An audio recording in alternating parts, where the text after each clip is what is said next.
How's it going, everybody? Here today with another deck. Just wanted to talk things through, and I think I've stumbled on something that I think is actually really good. But first, let's kind of dive into my history with Water Fire, and then Water Fire in this Opus specifically. So, I started the game as a Water Lightning Knights player, and then when Garland was printed, thanks to Gawain, that became a Water Fire Knights player. We did that until I kind of really took to Earth Windstorm and kept going from there. And then around Opus 15, Paladin Emporium were released, which changed the face of Water Fire forever. These two forwards, if you put them on the field at the same time, essentially read Answer Us or we will solo the game. They're unbelievably powerful. Porum especially is even just a good generic card. You can put her in any deck running water cards and she'll do a reasonable impression of a legend. She feels her power level, right? And if you get both of them on field, well, you're killing something every turn. The thing is, and the thing that's always kind of seems strange to me, is that people would always talk, oh yeah, so-and-so did well at this tournament, and they were playing twins. And twins, for all intents and purposes, means you were playing these 14 cards in your deck. Because you're naming two cost forwards that you're running at 3 copies a piece, plus a backup searcher. And you're in fire, so you're playing Amaterasu, and you're in water, so you're playing Sarah. Like, that's literally all that means, right? And there have been a lot of attempts to try to find what the other cards in Twin should be. You would see people on tricolor lists playing the Rydia legend, where they would try to sneak in Earth CP, and you'd use the twins to power up Rydia, and you'd have a third really threatening forward. And this always seemed like it was a very high ceiling, but also was a lot brickier. So, kind of as time came on, Rydia ended up kind of almost more commonly spinning off into her own deck that was specifically built to get Rydia powered up as quickly and consistently as possible. And twins just kind of continued doing their thing. And then also around Opus 15, Crystal's released. And Water in particular has a lot of really good Crystal cards. If you go here into Crystal, I mean, we have Samurai, which is probably one of the best generic Crystal backups in the game as far as like ease of search. You know, between Cyan and less so Tenzin in this type of deck. You have the Bahamut Summon, which for 2 CP is a reasonable enough card. Atomos is a power crept version of what was Water's best removal at the time. Lena is really good. Realm is just now showing how crazy she was, and she's been slept on for a while. You just kind of keep going down the list, and you start seeing just how good a lot of these cards are. I think Leishella is one of the, like, still one of the most individually powerful cards the game has ever released. But so you would see that, and that's still probably how most people would play twins for a while. You would kind of pair the good stuff there. You throw in other fire staples, whatever you liked there, whatever water staples you wanted to run. And the problem with twins, and I remember Steve D of the YYT said this a long time ago, is that twins felt like a deck that just never solidified. There's never a right twins list. What do I mean by that? If you go to a tournament and you sit down across from a mono wind player, there's a reasonable chance that you could predict 35 cards in their deck. With twins, you really kind of can't. Like, there's so many sub-engines. You could run twins knights. You could run twins in even like Soiree if you wanted to. You could run twins in crystals. You could run Rydia Palamporum. You could just run twins in water, fire, good stuff. And there's a lot of good water and fire cards printed recently. And all of these felt equally valid and equally good. So, fast forward to the current set. And I realized that the new dual element water fire cards came out, and I think they're really, really, really good. So if we go to the current set, water fire multi-element, Arciella and Firion are maybe some of the biggest buffs to twins since the twins were printed, honestly. Firion especially, I think, is an incredibly powerful card. This card is so obnoxious to deal with because he doesn't really die to damage-based removal. Your opponent really can never profitably block him. And if you have cards in hand, your opponent can't profitably swing into him either. Same thing with Arciella. Essentially, for a bit of a knowledge discrepancy, Arciella, oh my gosh, says, I'm going to draw a card every turn. Or I'm going to shoot that. And to be fair, these cards on paper are incredibly powerful. I don't think anybody can dispute that. So I have been going and going and going and trying to find a twins list I was happy with. And I just never did. Which sounds strange. This is a really powerful pair of cards. They haven't gotten less powerful. A couple new answers have been printed to them, but really their biggest enemies have been their biggest enemies since they were printed, which is the waltzes and then any low-cost hate. Right? So nothing's changed there. So I haven't seen the tournament results for the twins that I thought I would. You know, a good example is Steve D had his deck tech talk where he tried to do Warriors of Light twins. And for a long time, I thought this would be the way to play them.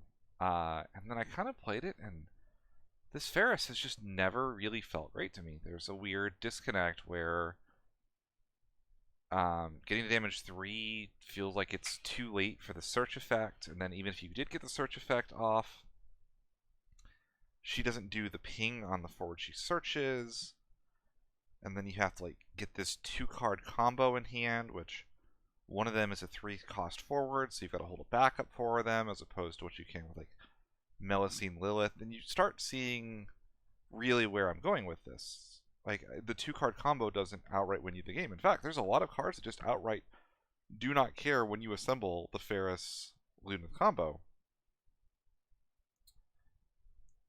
And then the deck just started feeling bloated. You had a lot of Warriors of Light cards between Sol, Lena.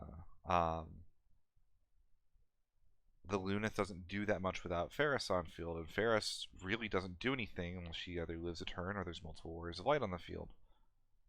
And you end up in the same awkward situation where the deck has very clear flaws. And even going further than that, you're very heavy in 2 and 3 costs, meaning that you have a very heavy Arcanist weakness. I played this exact list at locals just to kind of glean what I could thought, because again, the twins themselves are still some of the best cards in the game. And I got soloed by a pair of Arcanists. I legitimately could not do any damage. Terra was the first point of damage. I had no other forwards that did not cost 2 or 4, or 2 or 3, and the game was over. It was literally impossible for me to win the game at that point. So clearly I didn't like this. And so then I started thinking, okay, what about this list really felt bad to me? And it kept boiling down to the fire cards and the crystal cards were not pulling their weight. Brynhildr was not good enough. A lot of the crystal payoffs, Sol cheats into 4-cost forward for 2 CP, and Lena revives a forward. But I was running so many cards to enable them that I didn't want to. I'm running 2 copies of this Gao, and this Gao is not a good card. I do not care what anybody says. If this Gao didn't give you a crystal, no one would give him a second thought. Same with the Oracle and Samurai. I know these are some of the most competitively relevant backups ever printed. Samurai especially is one of the most played backups, probably like relative to the amount of time it's been in the game. It's maybe the most played backup of all time, just given how prominent fire decks have been in the meta and how good how staple of a card it's been in those fire decks. But I'm running 6 backups. That leaves me a lot fewer options for techs, and these backups do not have effects beyond generating crystals when they enter. And you see we have to run a higher backup count, even not factoring in that. And then we look at the other fire backups, and we have Edgar, who's only in here because he's a king. We have Moody. Moody's a good card, but I started thinking, okay, we're going to go back to our basic twins list, and we're going to start boiling it down. And I'm going to throw in this, and I've started thinking, what engine would I want to pair these two with that would give them the biggest benefit? And I kind of had a eureka moment. Eureka as in idea, not eureka as in player, which is if all of the fire backups that we want to run, if we go fire backup, we're going to do search here. None of these really do what we want them to do.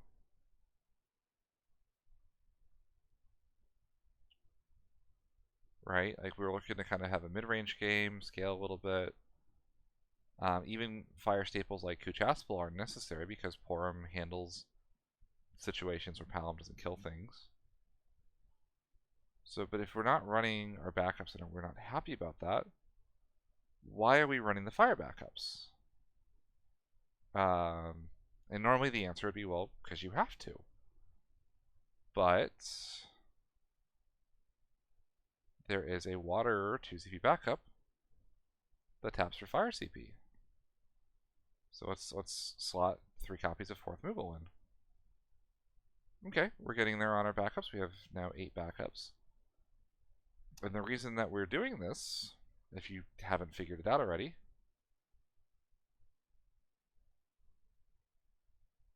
is to enable Ash. And Ash solves so many problems with this deck. She's a crazy EX burst. She's massive body, which sometimes the twins can be a little weak, especially when they come in at first. She's a cheap threat. She hits hard. She kind of does everything that we want her to do. And okay, all of our backups now are water. We've decided we're enabling that, which means probably a majority of our deck needs to be water specifically. And that's kind of where I started going from there. You see right now I'm at 25 cards. What if, for the remainder of those 25 cards, I only put water cards in? Well, that opens another possibility now. Because I'm running only 6 fire cards, or cards that do not read as water, I can run 2 copies of Lena. And then that gives me access to Leviathan as an engine piece. And you start seeing where I'm going with this. We're getting the reason to play mono water, except we're also getting twins in there. And a lot of the cards that we're playing, let's see if I can get to Steve's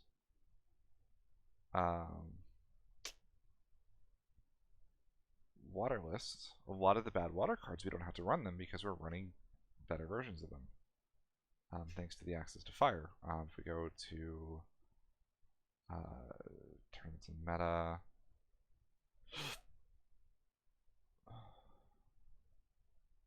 Yeah, this is an example mono water list. I've never been a fan of this Tidus, and I know there are people that love this Tidus and think he's a fantastic card, but it's never felt worth it to me. Lightning's good, but if you're ahead, she's not really helping you.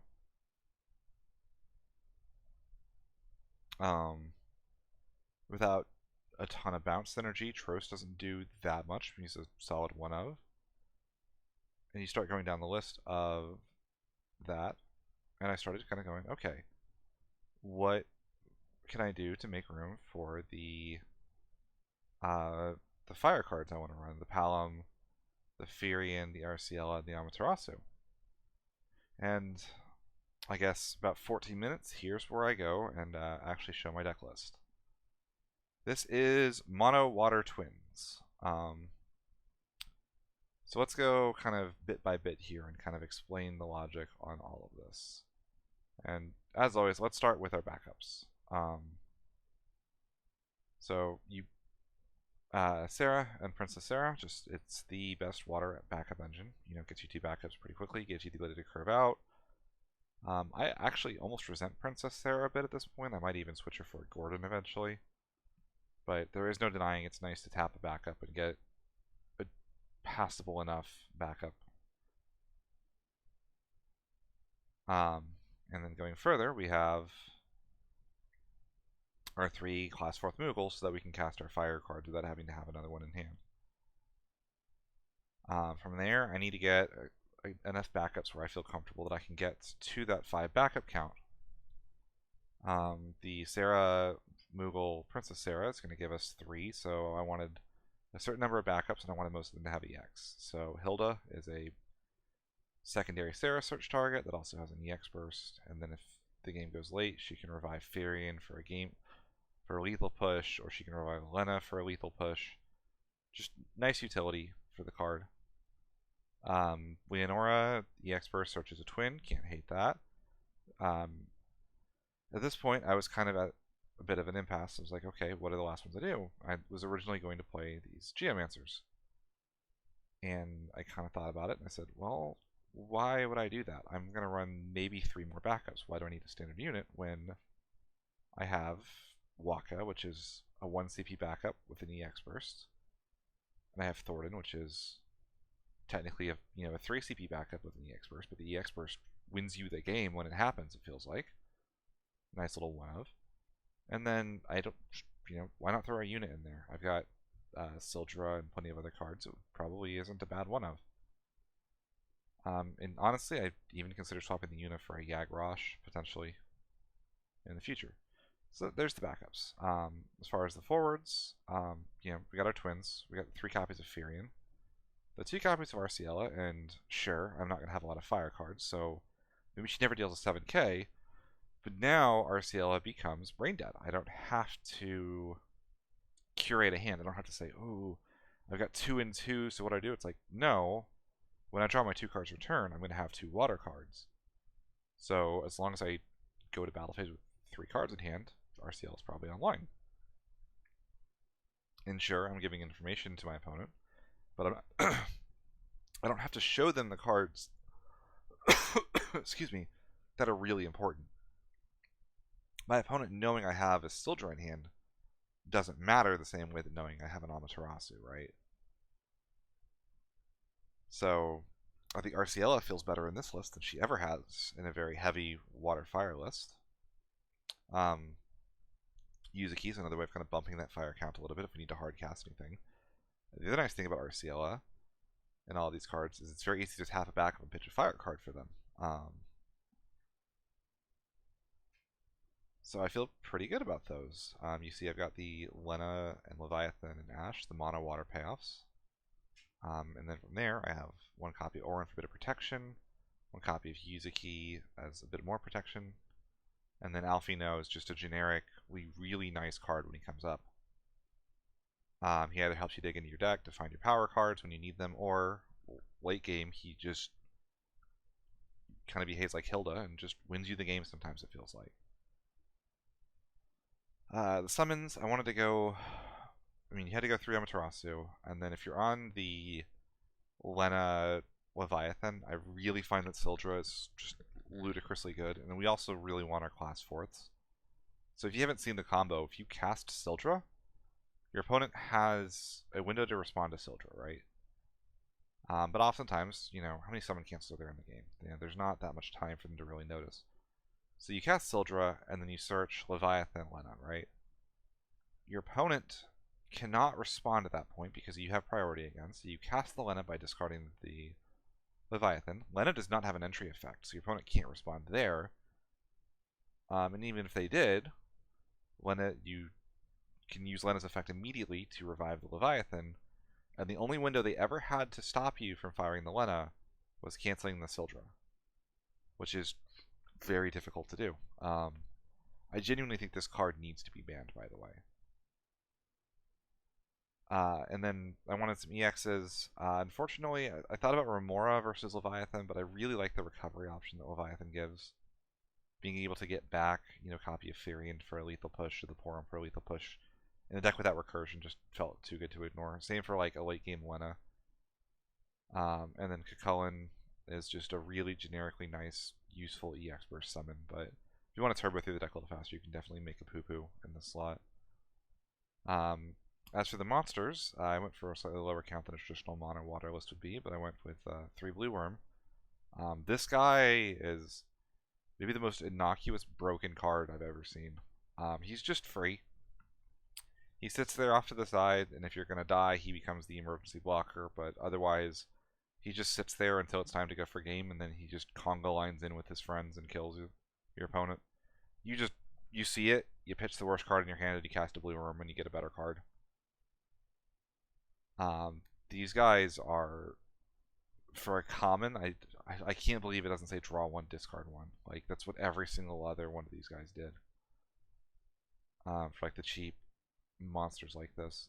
Tros, here's a one of. It's not like the best deck for Tros, but like when Tros is okay, he's still good. Like, make Tros a forward, swing Tros, bounce a forward, draw a card is still probably good enough. We just don't have any other real synergy with bouncing our opponent's forwards outside of like Leviathan and Levy 6, but we don't really hardcast Levy 6 that often, and the same for Leviathan.